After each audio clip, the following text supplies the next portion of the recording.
You're watching Paris TV. Here are the headlines.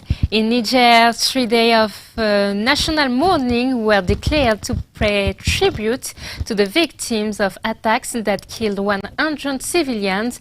An important security system was put in place in the west of the country. Presidential election in Central African Republic. Outgoing President Faustin-Archange Touadéra re-elected in the first round with more than 33% of the vote according to the National Election Authority.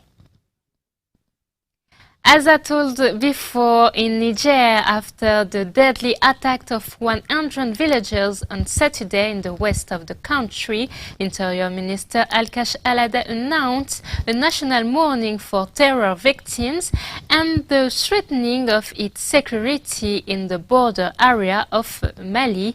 We listen to him. In the Central African Republic, the provisional results are finally known, and Faustin-Archange Touadéra is the winner in the first round according to the National Election Authority. This provisional victory has already contested by the opposition. Ashley Duprat. 53.92% according to the National Election Authority.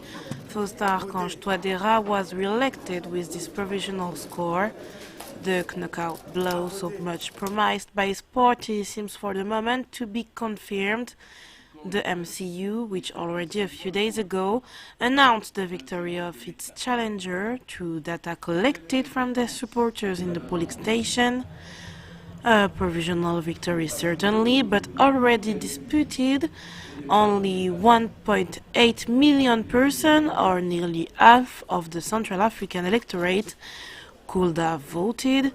According to the ANE calculation, this figure, considered unfair by the opposition, definitely strengthened the later willingness to refer the matter to the Constitutional Court. 9 opposition candidates sent a letter to the court to denounce massive fraud, coupled with a lack of transparency in the processing of results, which was welcomed by the international community. The Constitutional Court has until January 19 to examine the complaint and proclaim the final result. Still in the Central African Republic, former President Bozizé under investigation for rebellion. The government accused him of mounting attempted coup with the help of armed groups 8 days before the last election. Public prosecutor Laurent Logandé said in a statement that the inquiry has been opened with regard to current acts of destabilization and rebellion.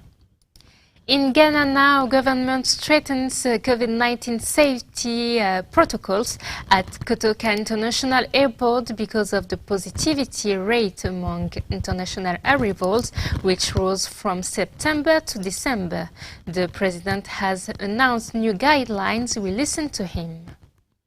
These developments call for strengthening of the existing protocols to prevent the spread of the disease in Ghana in light of the new variant of the virus.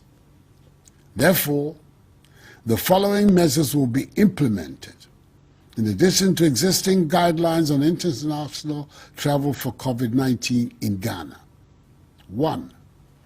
All arriving passengers who test positive COVID-19, asymptomatic or not, will undergo mandatory isolation and treatment at a designated health facility or isolation center.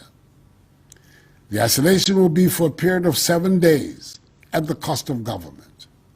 However, the final discharge of cases will be based on existing case management guidelines and protocols.